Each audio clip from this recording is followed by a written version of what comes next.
Welcome, ladies and gentlemen. This is Just the Worst Movie Review Podcast, episode number 7 to be exact. I'm your host, Billy Donnelly, who you can find at thisisinfamousjoeblow.com, and of course, right here at Just the Worst Podcast.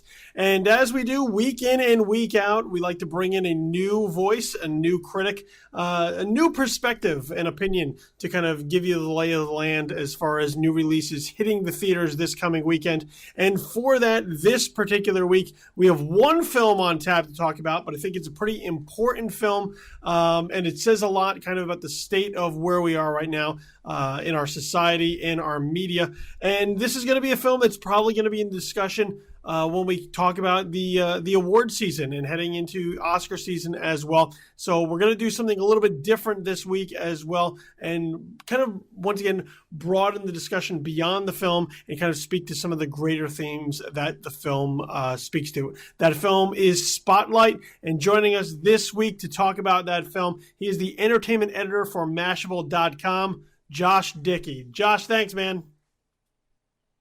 Hey, thanks for having me, guys. Perfect topic for me. I love Spotlight and I love journalism, and it is a perfect journalism movie. So let's get it ripping.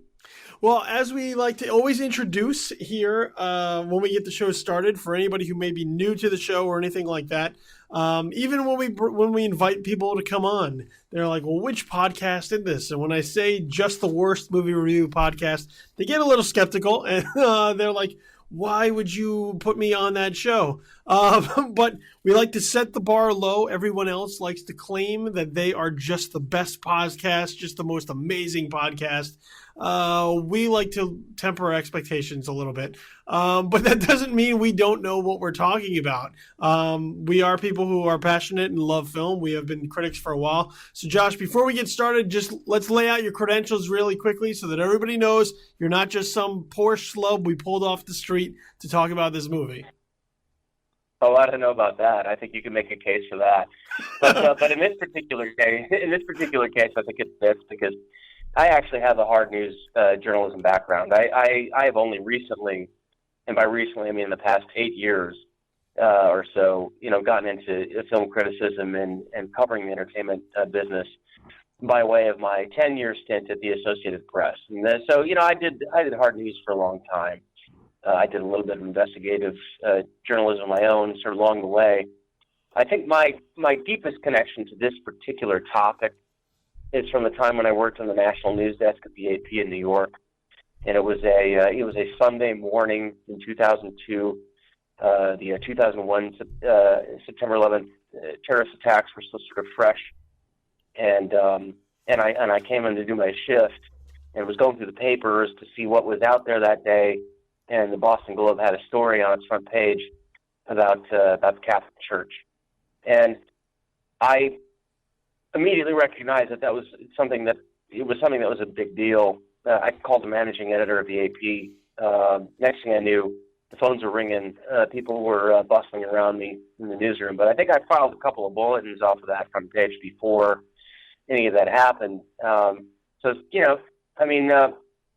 was there, man. I was involved in that story tangentially, at least, from that moment forward for a couple, 3 years. I mean, we don't realize it, but that front page that comes at the end of Spotlight was really just kind of the beginning of an enormous thread pull that wound up exposing worldwide systemic abuses within the church. And so I was there on day one, and it's funny. I guess my legacy in this story, tiny as it may be, was that the AP slugged that story, BC church abuse, BC meaning both cycles, church abuse being what I decided was the easiest way to get into it. And to this day, when they write about that story, they still slug at church abuse. And I guess here we are, 13 years later. So I was kind of involved in it, just at least in terms of distribution role. And so when I saw Spotlight, I was vibing up off my chair because not only was this a great movie, and it is a great movie, it was something that I was involved in. Well, Spotlight is, of course, as you mentioned, the sort of by the the timeline of the investigative unit that exists over at the Boston Globe, the Spotlight team, and their investigation into the Catholic scandal, the Catholic Church scandal of priests molesting and abusing children over many years, that they really dug deep into in order to see how far back it went, how far it went exactly, and how high up the chain in the Catholic Church that it went. So this is Tom McCarthy's film, an ensemble cast featuring Mark Ruffalo, Michael Keaton, Rachel McAdams, Liev Schreiber, John Slattery, Stanley Tucci. You can go up and down the list as far as who is part of this thing. Released by Open Road Films. I believe it premiered at Venice, if I'm not mistaken, and then has slowly now seen a slower rollout. It opened in New York and LA, I believe, last week, and we will begin to see it start to roll out a little bit further and further, picking up steam as we head into the award season, as I mentioned before. So once again, stating to your news credentials and kind of your history with this, how and already mentioning how well you thought this film played, how accurate do you think they were able to kind of touch upon newsrooms and really kind of the state of print journalism at that time in dealing with a story of this magnitude? Oh God, I mean, listen, as a person who's been in, and I've been in a lot of newsrooms, I've run some newsrooms, I've been around the block a few times in this world. It always irritates me to no end to see newsrooms portrayed in movies. They're always so on the nose. It's always so like, oh, we need this story, and oh, who's going to go after the? It's just like there's this very sort of melodramatic, not very realistic portrayal of journalism. It's usually very condensed and compressed. It's usually very caricaturized. It's annoying. I mean, to see your profession portrayed on screen is annoying almost 100% of the time. They never quite get it right. And I'm sure that's not just the case with journalism. I'm sure that's the case with, all kinds of professions that get portrayed on screen.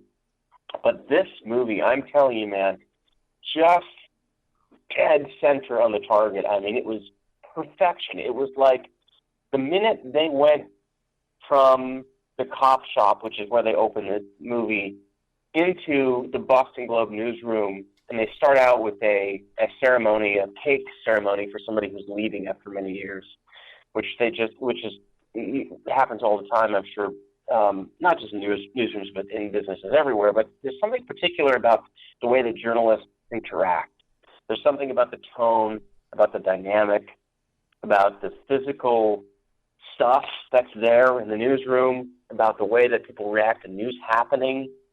I mean, if you watch Newsroom, which is the Aaron Sorkin take on, even that is completely hyper stylized and it's obnoxious. This film, Spotlight, is so dead center. Just like I look at that and I'm like, I've been in that not that particular newsroom, but I've been in that newsroom. I've been in that situation. This is exactly how it looks, how it feels.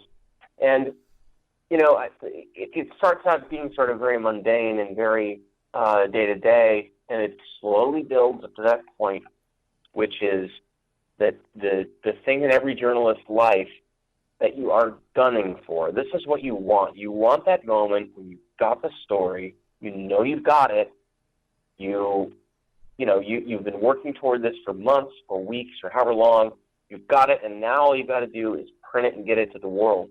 It's an incredibly exciting thing. It's the reason that we go through weeks and weeks of just meticulous research and very, very boring conversations with multiple people.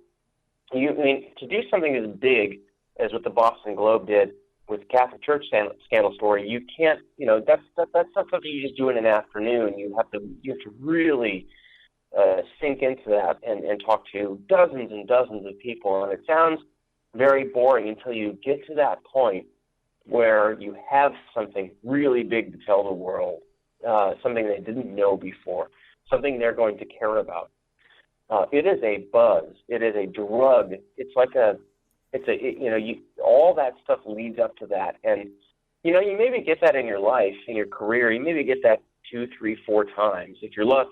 And in this case, they had one of the biggest stories of all time in terms of, it's a Pulitzer Prize-winning investigative story, but also something that rocked the world. And, I felt that feeling watching the movie. I have felt that feeling in my career maybe twice, but I felt that feeling watching the movie because it so perfectly sets it up and gets it ready and rolling down the track. And once you get to the point where they've got it, where they've hit the target and they're just going to go to press, it's an adrenaline rush unlike anything else in the world. It's probably the world's best legal drug.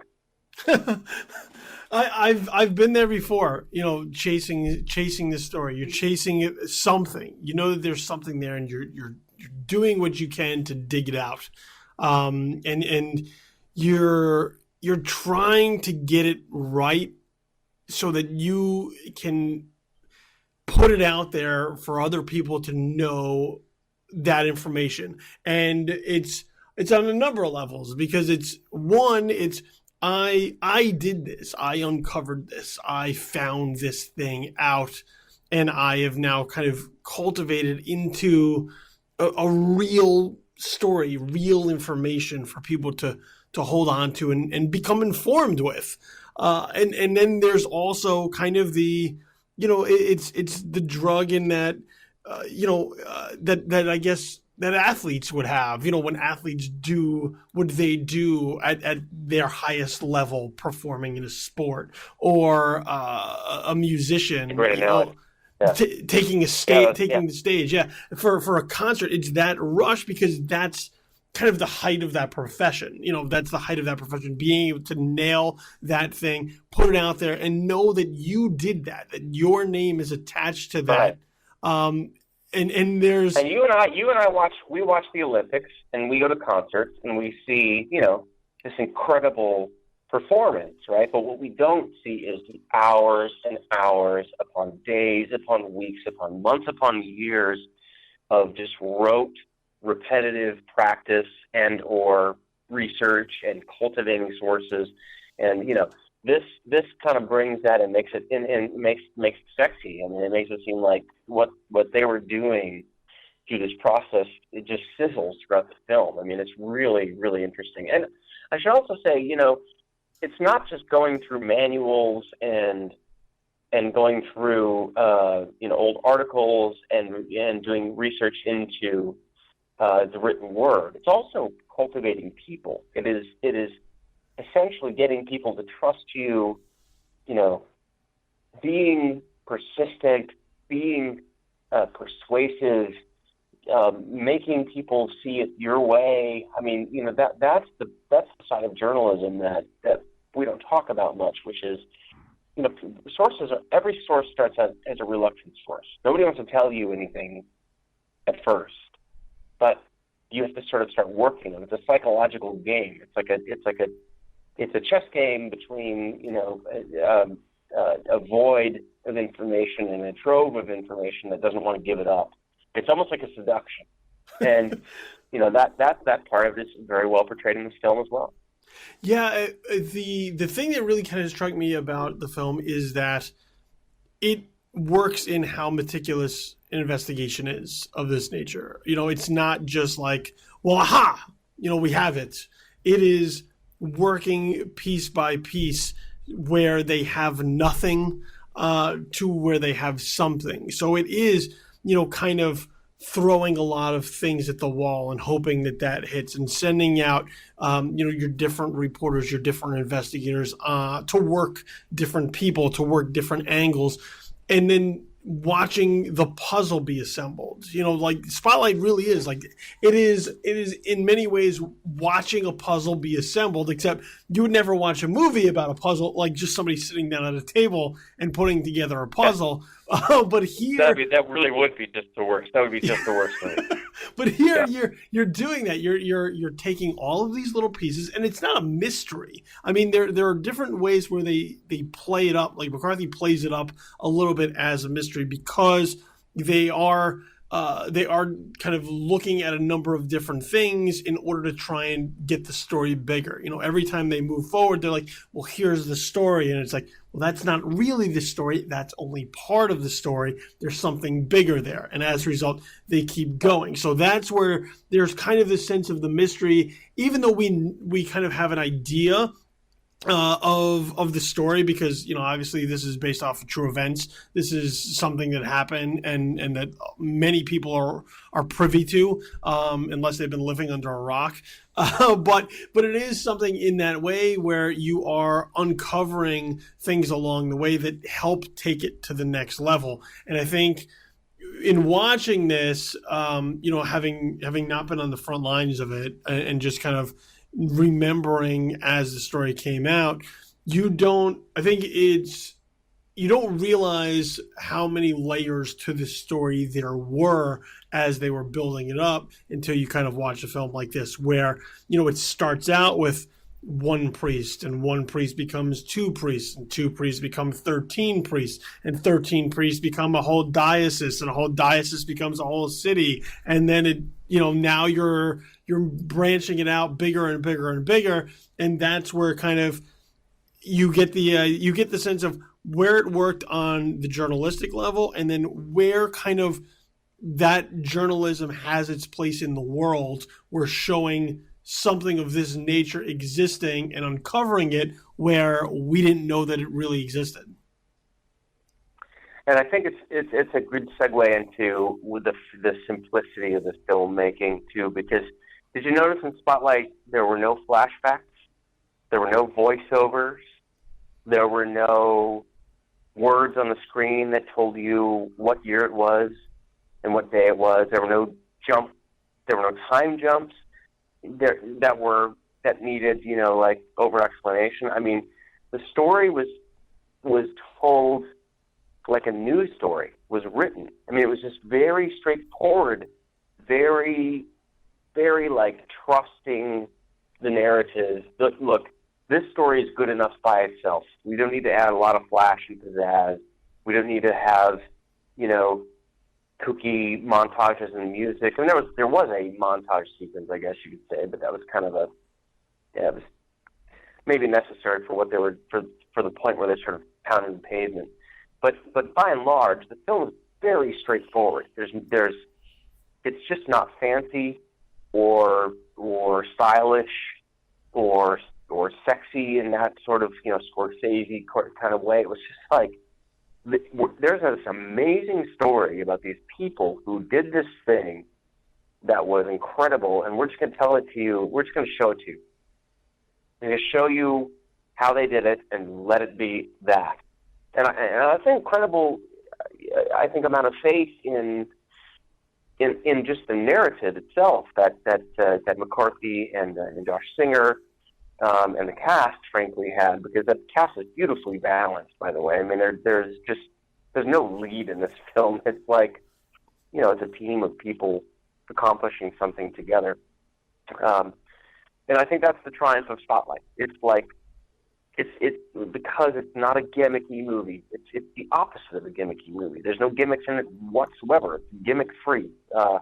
And so, you know, I mean, I think if we're going to maybe segue into sort of the state of media affairs, it was a throwback to a time when a really great news story, when a really wonderful piece of investigation, dogged, straightforward, professional, investigative journalism was something that we valued. And, you know, I mean, I think it sort of reminds us that, oh, yeah, that is something to value. That's something that can really truly change the world. And, you know, trust me, I mean, in journalism, we've gotten really, really far away from that for myriad reasons. But and they only started to sort of hint at them in this film, right? I mean, you saw the AOL billboard. You know, They talked about how the internet was sort of burning down their classified revenue and stuff like that. But that it wasn't heavy-fisted about it. It was just sort of like, we're going to throw out a couple little hints that are really true to the time. It was 2002. that will sort of give you the idea that we're going to that this other we know that this other world is coming, but here's what it was. This is what we had at one point. Yeah, it was sort of almost like the beginning of the end, I guess, where they didn't know. We look at it now, and you kind of look at, everybody looks at it and they're just like, well, print's dead. Like newspapers are dying, magazines are dying, like all of this.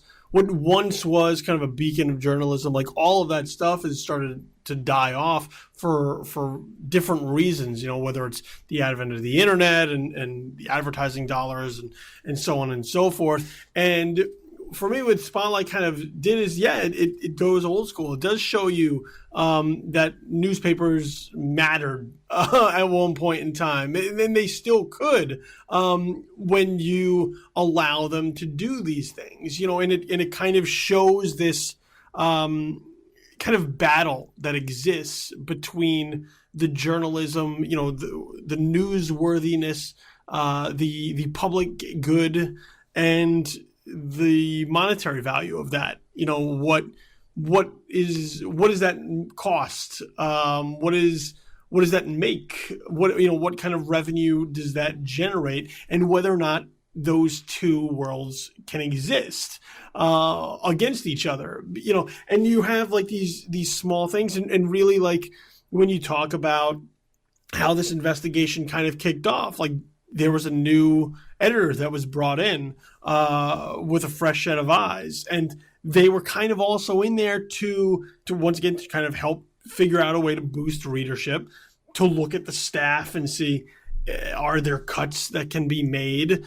So once again, like even on that level, you're bringing in personnel that has to make that juggle between, well, how do we continue to have news that matters to our readership, and how do we ultimately do that while affecting the bottom line? And I think Spotlight does touch upon those things. And if you have any kind of knowledge of how newspapers have kind of slowly declined, I think this kind of shows, really where that happened, or where it started to happen. And once again, this was, I think, sort of the beginning of the end for newspapers, as far as, their relevance, I guess, towards regular everyday users, or readers, as we put it.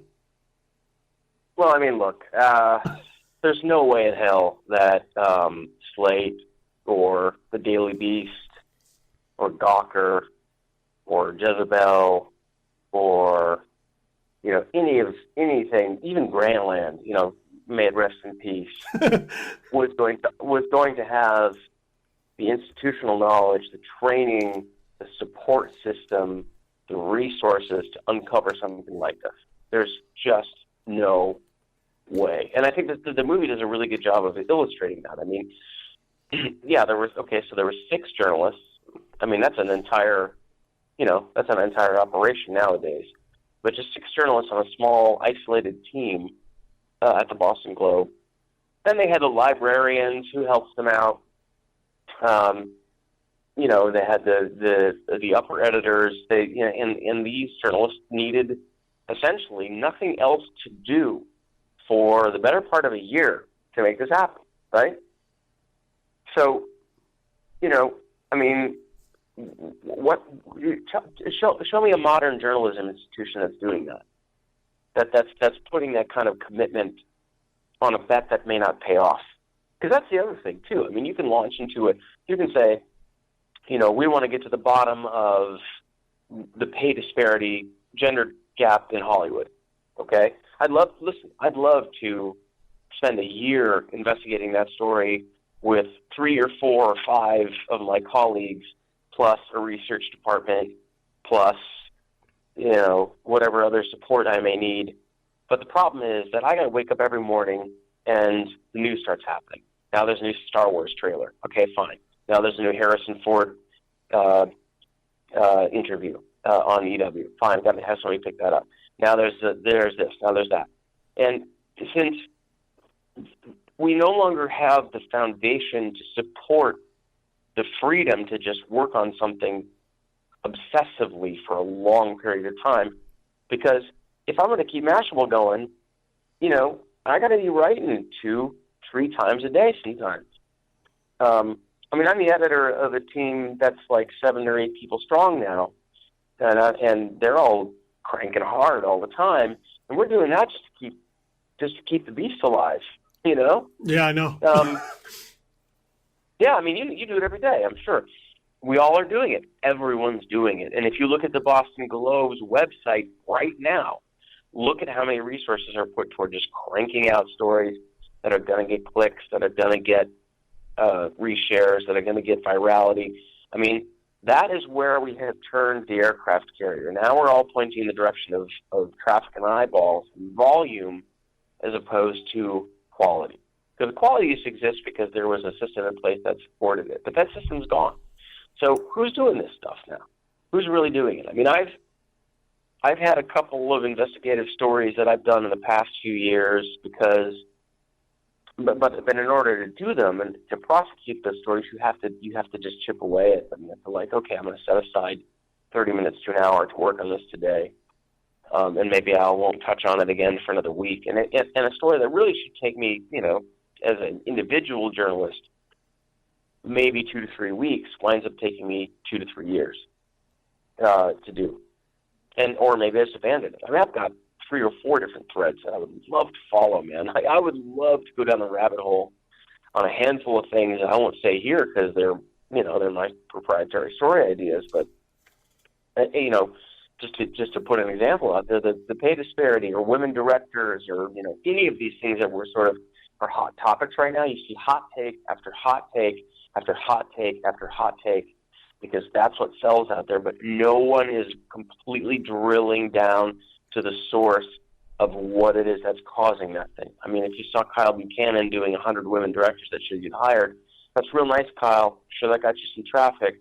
What I want to know is, who are the people in Hollywood who are actually making the decisions about who to hire? That's a list I want to see. I want to see a list of the 25 to 50 people, and I guarantee it's not more than that, in all of Hollywood, who actually are the ones who really decide who gets hired for directing jobs. Do you know how hard that would be to find out? I mean, it would take a long time and a lot of conversations and a lot of lunches and a lot of wheedling and cajoling and looking at, getting spreadsheets that you shouldn't be looking at and seeing emails that you weren't, chains that you weren't supposed to see, and a lot of Sony hacks to get down to the bottom of who are the people who are really making the decisions and what's wrong and what are they doing wrong. That's the difference. That's the kind of thing that a spotlight team could do if you gave them a year to work on it. But the LA Times isn't doing that anymore. They're just treading water. They're trying to survive, and so that's what we get. That's the level of journalism that we get, because that's what the marketplace is supporting right now. Yeah, it's sad because you look at something like this particular story, and with the way the climate is right now, I believe it would be extremely difficult for a story like this to happen. A story like this would be kind of the way that it was hatched. Something happens, let's put it out. Something else happens, let's put it out. Something else. It wouldn't be this large investigative piece. It would be piecemeal, just little pieces along the way that don't really amount to as much. There'd be a story here and people would read it and they maybe get outraged until the next thing came along, and then they got outraged about that, or, oh, that's interesting. And then the next piece would come along, oh, wait, I think I kind of remember something like that. And it wouldn't really get to the heart of showing what the systemic problem is. Here, as they're building the story, they're doing it in a way that we have to get higher up so that the church can't shove this under the rug. They can't just kind of poo-poo it and say, it's just a few bad apples, which is what they tried to do. You had to bring it higher and higher and higher so that it couldn't be ignored, so that people would take notice. And, as you mentioned, you have kind of just these little things, these little stories along the way that people take notice of, and kind of just in passing, or because that's the daily topic that seems to come up. That's the hot button issue. But when it comes to these larger things that people probably need to know, I don't know that they exist anymore, because we are, it is all for whose eyes are seeing it now. I remember dealing with kind of webs and being told by kind of SEO people and people who are familiar with social media, like, people don't bookmark sites anymore. They go to the thing. They go to that particular piece of content. So, while it used to be people would read the New York Times or the Boston Globe or the LA Times or, Time Magazine in full, they don't do that anymore. They come across one thing that seems to circulate, and that's the thing that drives the traffic, gets all the clicks, gets the people talking for the moment until the next thing comes in that grabs their attention. And like, that's the battle that we keep having to fight with journalism. Is it's no longer about as you mentioned, the quality. It's just about what can get people talking at the moment. Well, and you saw how even Marty Baron, in the film, the Lev Schreiber character in Spotlight is like, well, what was our, they were doing some of that. The Boston Globe was doing that. As these things were coming in, they were sort of regurgitating them out and not taking a step back and going, wait a minute, what's the bigger picture thing here? What's the real root of the problem? When Marty Baron comes in and does that, and that's when the Spotlight team that kind of circles the wagons and goes, okay, we're not going to print anything else about this. In fact, we're going to keep this very close to the vest until we get down deep into what it really is, until we understand the systemic problem. We can really illustrate that for readers and make a meaningful change. I think that's, and again, I hate to keep going back to this because it's a topic that I'm frankly friggin' bored with at this point, just because I'm hearing so much about it and there's not anything being done about it, which is the women directors in Hollywood. So, listen, I hope somebody out there. If I was in charge, if I was John Corrigan of the LA Times, or not to call it anybody in particular, but whoever would be the one to say, all right, these 4 reporters, you guys, you're not doing anything else for the next. I don't care how long it takes. Let's check in once a week for the next 8 to 10 months to figure out exactly what's really going on, because we see all this anecdotal stuff coming out. That's sort of like the McLeish letter in Spotlight, where they're like where they actually did a story about 20 priests. They're like, I don't know, there's 20 priests who were accused in this lawsuit. They did a little thing on it. They buried it in Metro. That's not adding up to anything. Doing a story every day or doing whatever, catch cameras comes in, that doesn't add up to anything, because readers have a short memory. Readers remember what's right in front of them. That's about it. It's always been that way, and it's always going to be that way. You have to take a step back, really drill in, keep it quiet, and when you find, when you come up with the answer, what is the answer? What is the systemic infinity gem at the middle of this problem? Then you go with the story, But instead, we get, Jen Lawrence made 6 points. Well, Jeremy Renner made 7 points in American Hustle. Oh, everybody gets upset about that. Let's ask every actress on every junket and every single red carpet what they think about the pay disparity. Let's go with a story about that. That doesn't mean anything. That doesn't add up to anything. It's just cranking out heat, and it's like slamming on your brakes in traffic. There's just no end game there. But if somebody would quietly really start to investigate this problem in Hollywood, the way the Spotlight team did with Catholic Church, really said, okay, we're going to commit serious resources to finding out the answer and then give them as much time as they need, we would get a really great story. But I don't think that's happening right now. I really don't.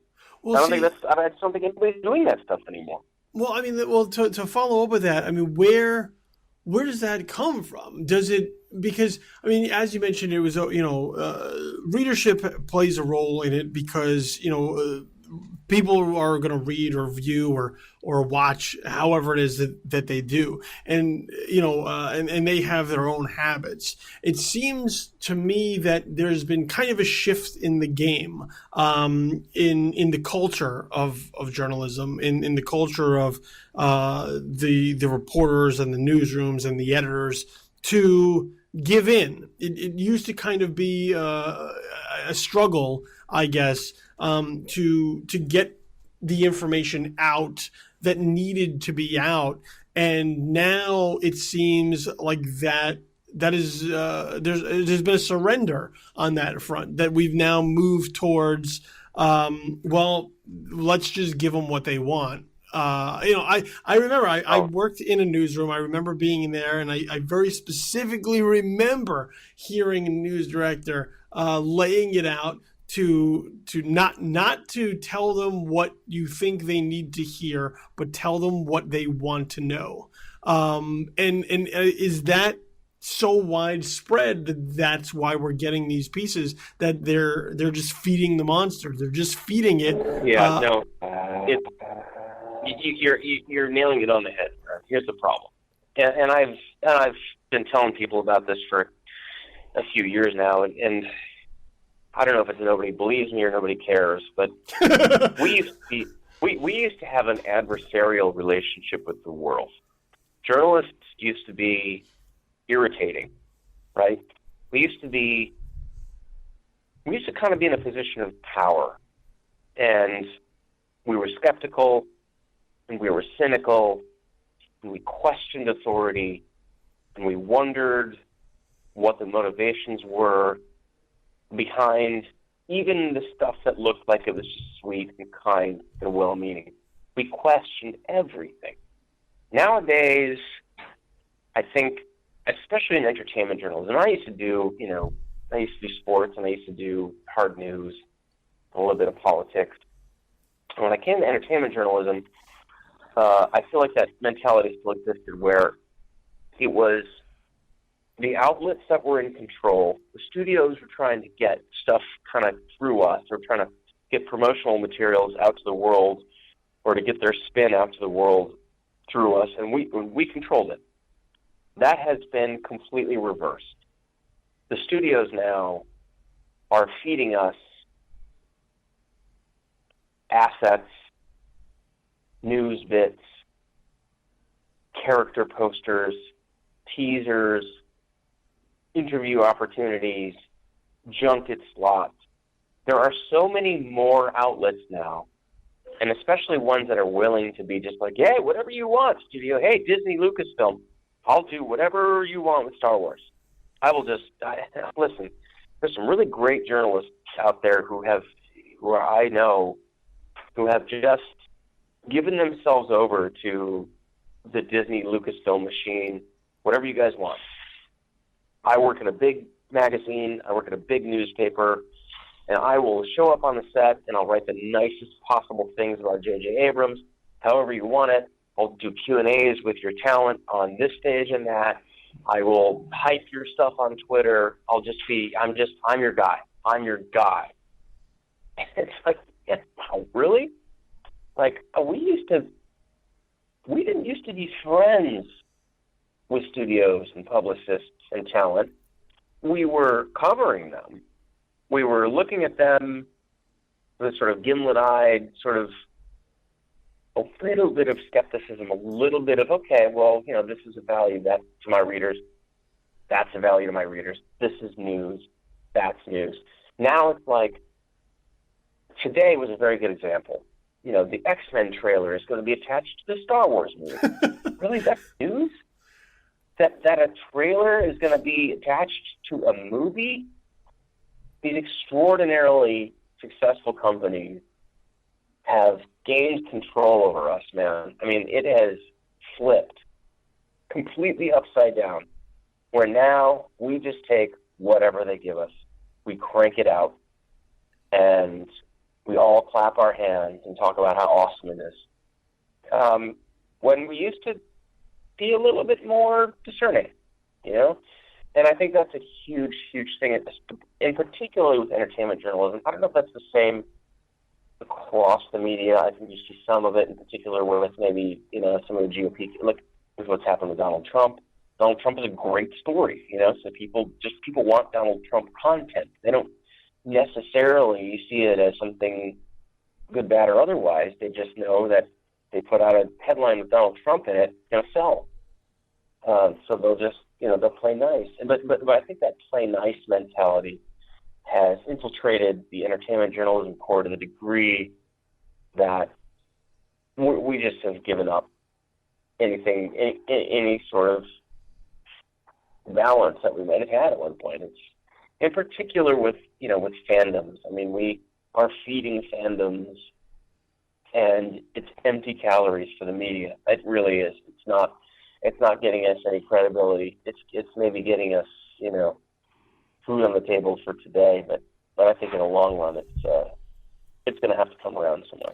Yeah, when you talk about entertainment journalism, it's weird because the outlets have now become a tool for the studios or the publicists or the managers to control, to manage, to feed, and they give into that. We're literally talking about trailers, advertisements that are being covered, and then not only being covered, being poured over for every detail. The Star Wars stuff is obviously the most obvious right now, and I've been railing against that for weeks about people just like literally going frame by frame so that they could tell you 437 things you didn't know about the Star Wars The Force Awakens trailer. And you look at this, and all it does is feed the fandom, because the fandom is what's feeding the traffic, and the traffic is what's paying the bills. And it's a weird thing because I've spoken about this before, when I've left different outlets or whatnot, or tried to do something different along the way, is that everyone wants to continue to play nice. They want to play nice with the studios because they want the access. They want to make sure they get invited into the set visit, or they want to make sure that they have a spot at this junket for interviews. And the weird thing is that in some ways, the studio actually doesn't care about what type of coverage. Sometimes they will. They just want the coverage. They want the coverage, and they want your traffic. So even if you were to write something that would be slightly disparaging, as long as they're getting a lot of press out of it to a lot of people, that benefits them on a number of levels. They will try to control it to some degree, but some things are uncontrollable. If they have a bad movie, they're still going to show it. They're still going to get reviews out of it because people are going to see it regardless. So even though there are times where they will hide just a truly awful movie, there are other times where they know they have something, but it doesn't matter. They just want to get impressions. They want the word to continue to spread so that people go, I still might go see that. And that I think is kind of what the weird part is that rather than work on just creating your own traffic by and using that traffic to your advantage, not only do the entertainment outlets want the traffic, they want the benefit of that nice relationship, that nice cozy relationship of people who will take care of them along the way for that access that they think then is what feeds the traffic. So it's a real catch-22, chicken or the egg type of situation, and it's strange because you look at it and you go, I don't know how this cycle breaks. I don't know how we go back to a way where, going to like Almost Famous and kind of the Lester Bangs thing, he was like, don't make friends with the rock stars. They want you to, they want to make you feel cool. They want to make you feel like you're a friend, but they're not your friend. They're using you to their advantage, and they're using the tools that you have to really actually get at what they're doing to work against yourself. It's what I tell every young journalist who comes into my newsroom or just into my world at all, which is, these people, publicists, talent, studio people, they're not your friends. There's just not. They may pat you on the back. You may tell each other about your love life. You may go out drinking tequila at the Sundance Film Festival till 4 o'clock in the morning. All that stuff may be true, but they are not your friends. As long as they're on the other side of the fence, they're not your friends. And as soon as you start to think of them that way, they've got you. That's when you are being taken advantage of. And, you know, I look around our world and I see a lot of journalists who are being taken advantage of. In particular, it's getting worse. I mean, it really is. We're tumbling into a giant abyss of just being compromised because, and it's got a lot to do with the fact that these assets that they're feeding us, these things, these clips and these character posters, and, you know, they are themselves entertainment. They really are. They are content. And we didn't used to be able to distribute that stuff. There was no way for me to get, in 1996, there was no way for me to get a trailer from Lucasfilm over to my readers. You know, They had to go to the movie theater to see that. I could write about it. I could say, hey, there's a trailer that's coming out for this new, you know, even in, I'm going back to Phantom Menace. Like, you know, when that trailer was first coming in the theaters, the internet existed. And if you wanted to, you know, start loading it up on your screen and walk away and get a sandwich and come back 35 minutes later, then you could watch it.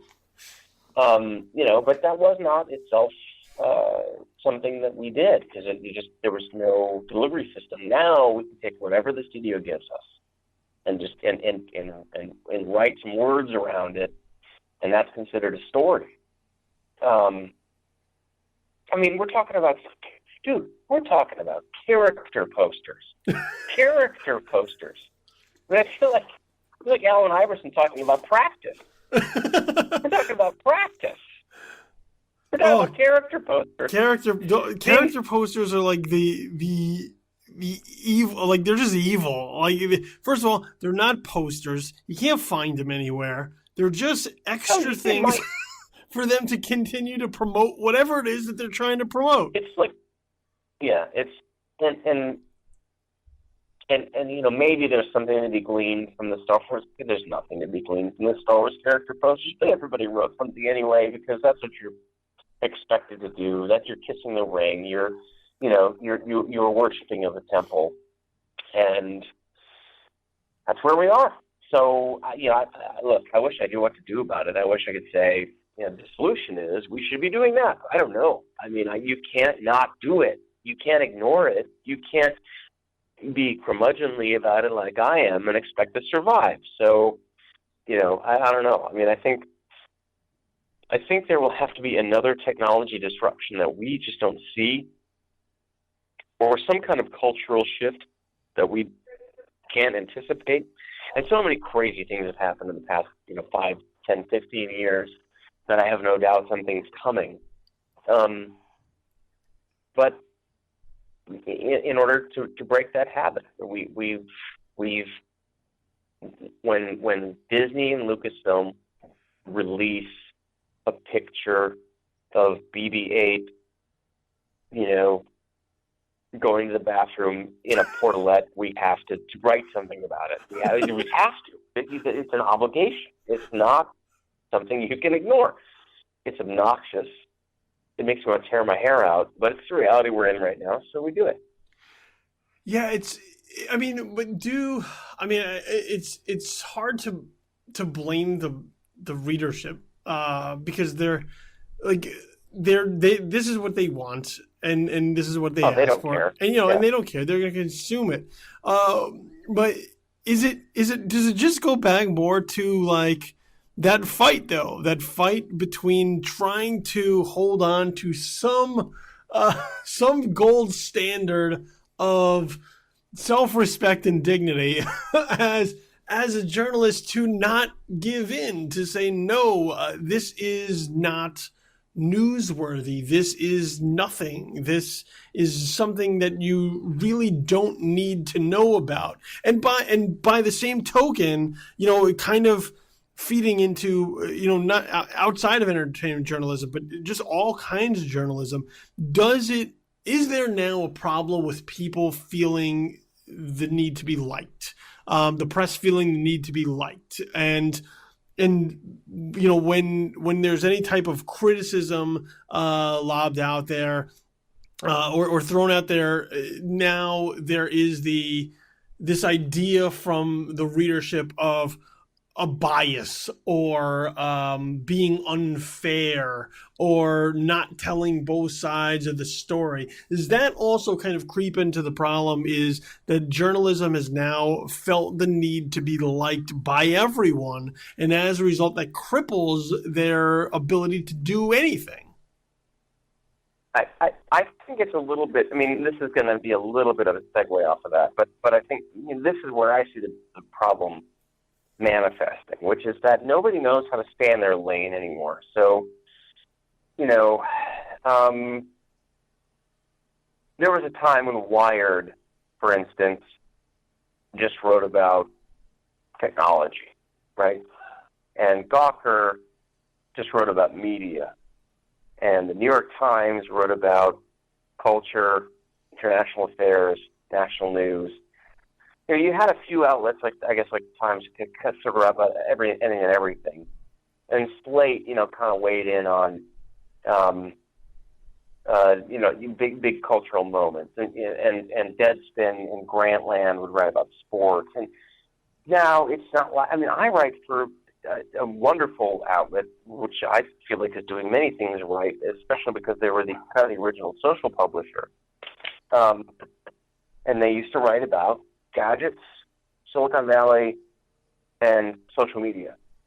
And then they decided they wanted to do entertainment and national news and international news, politics and fashion and lifestyle and food and it all, and they sort of do it in their way. And it's like every single outlet has sort of fallen into this idea that we need to do everything.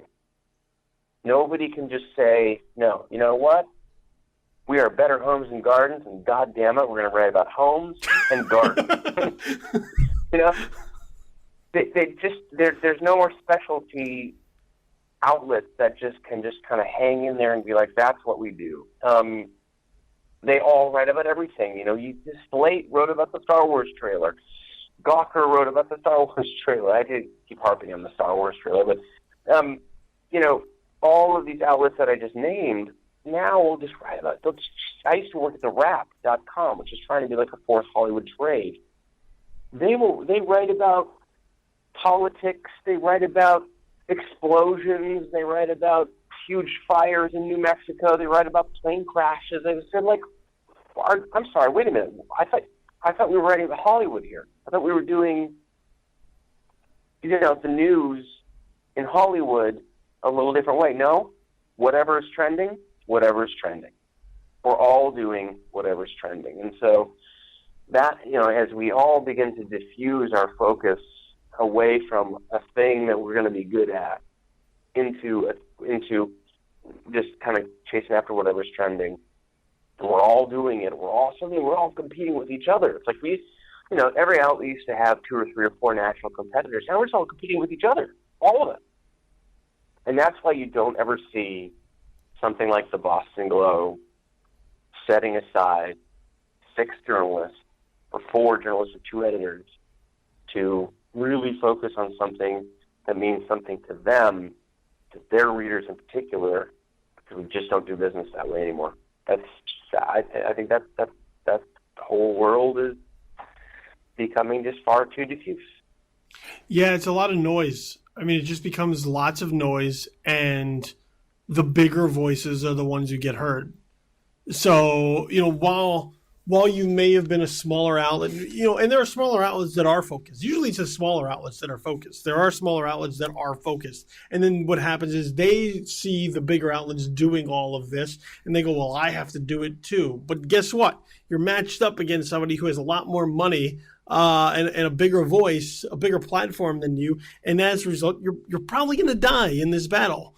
You're going to run into this huge monster that you can't compete with, because you're trying to do everything. The bigger outlets have the freedom to be able to do that because they have some leeway. They can say, well, let's try this, let's try that, and chase the traffic. That's ultimately what they're doing. They're chasing the traffic, they're chasing the clicks, they're chasing the views, because you'll have these bigger outlets that, as you mentioned, didn't used to cover these things. They wouldn't touch upon these smaller aspects of Star Wars, or that a Star Wars teaser or a poster was coming out. They weren't care. It was almost beneath them. But as we've kind of seen this rise of fandom, of geekdom, of kind of these big properties and these, in the universes, becoming mainstream, becoming the dominant forces in the industry, they're moving towards that. You have companies and outlets that are touching things they would have never touched before. And now they're touching it because they see it's popular, they see it's trending, they see that it's hot, and now they're going to shift over there and take it over. And as a result, they're putting the smaller places, the people that are struggling for money, the people that could potentially do something investigative or do solid think pieces, or op-eds or anything of that nature. Those are the ones that are putting out of business, because it's a rigged game in some ways, but also because we are diffusing everything out so widely. It does become difficult to compete with the bigger outlets. And everybody who's come out now, all the new kids on the block. I mean, Up Rocks, Vice, The Verge, Fox. I guess they all start with V's now. There's many of them. They're all. It's like, what is your thing? What is your one thing? There is no one. It is gaming. It is gaming the social game, so that if you know how to write a catchy headline and you know how to chase after what's trending, you can build a business on that. So it's eroding. It'll be interesting. But look, every erosion exposes a bedrock, right? And I think that at some point we'll see somebody's gonna. Here's my best hope. Somebody is working on something in the background, as big as this Catholic church scandal and spotlight was. They're doing something, and when they deliver that payload, when suddenly, and maybe this movie will inspire it. Maybe it hasn't been happening. Maybe this movie will make somebody go, you know what? I want to do something like that. I want to make an impact that big. And we see what that can deliver, and maybe that'll be the new hot trend. I sure hope so. God, I'd love to. I'd love it if my editors would just tell me, just pile in this one thing for a year and come back to me and see what you get. Because that's when super cool journalism happens. Yeah, I would agree. In the era of instant gratification, it is difficult for that dream to come alive. But I would love to see something like that, somebody like that, be able to have the freedom to kind of just roam out there, dig around, ask some questions, and uncover something that needs to be uncovered, that we need to know about, as opposed to kind of just these little digs that are easy to brush off. Even looking into, taking outside entertainment journalism and just taking it into kind of like politics and the way it looks now. We're talking about presidential elections that don't happen for over a year. You talk about something like Trump, and Trump means ratings, and as a result, they cover him more. And once again, now the journalism that used to look at these things, as you mentioned, cynically and say, well, what's the angle? What's going on here? Now it feeds into it, because they're chasing the money, they're chasing the hits, they're chasing the virability, they're chasing all of that. And I would like to see it go back to the old school way where we looked at things. You didn't care if somebody said, well, you're not being fair. And journalists would say, well, it's not my job to be fair. It's my job to be truthful. My job to tell the story as it is. If that means one side looks like an idiot, well, maybe they shouldn't have done that. It's not my job to make sure both sides look equal. It's like in Spotlight when Marty Baron says to Cardinal Law, Cardinal Law says to him, I think things work best when our great institutions work together. And Marty Baron says, I kind of think the newspaper works best when it stands alone. I think it's time for some journalists to figure out that they work best when they stand alone. I would agree. And on that note, I think we can wrap it up there. Spotlight, once again, kind of rolling out slowly for Open Road Films, so keep an eye on that. Josh is highly recommending it, as well as I. I think this is one that everybody should see, if only for just a little bit of a reminder of what journalism could be once again if we let it. Whether it be online, whether it be on Twitter, whether it be a newspaper, anything. The resources are there if you truly take advantage of them. It's just a matter of wanting to do the work and being able to be given the opportunity to do the work in order to turn out something as earth-shattering as the Catholic sex abuse scandal that emanated out of Massachusetts. So, Josh, before I let you go, man, tell everybody where they can find you on the internet. Hey, I have a Twitter account. It's called, these days I go under JLD. That's for Josh Lincoln Dickey. JLD Light. JLDLITE. And you'll also find, my stuff day to day on Mashable.com, including trailers and character posters and stuff like that. Lots and lots of Star Wars over the next few weeks. Yes, there sure will be. Yeah, I know the struggle. And once again, you can find us here at Just the Worst Podcast, Just the Worst Movie Review Podcast, on Twitter at JTW Podcast, as well as on Facebook, facebook.com/Just the Worst Podcast. I'm also available there on Twitter at Infamous Kid, and on Facebook you can find me at facebook.com/Billy the Kid. And you can find all of our podcasts on SoundCloud right now. Keep an eye out for justtheworstpodcast.com. It still is in the construction phases, and once we pull the trigger on it, all of your feeds, RSS, iTunes, Stitcher, they will all go out there for you. So you'll be able to grab the podcast with the easiest convenience for you. But in the meantime, SoundCloud, that's the way to go. So I want to thank Josh Dickey for joining me here on this show. I'm your host, Billy Donnelly. This has been Just the Worst Movie Review Podcast, episode number 7. Go out there and find something to watch. There's always something good at the theater. And Spotlight, that's the one this time around. So thanks for joining us. We'll see you next week. We're out.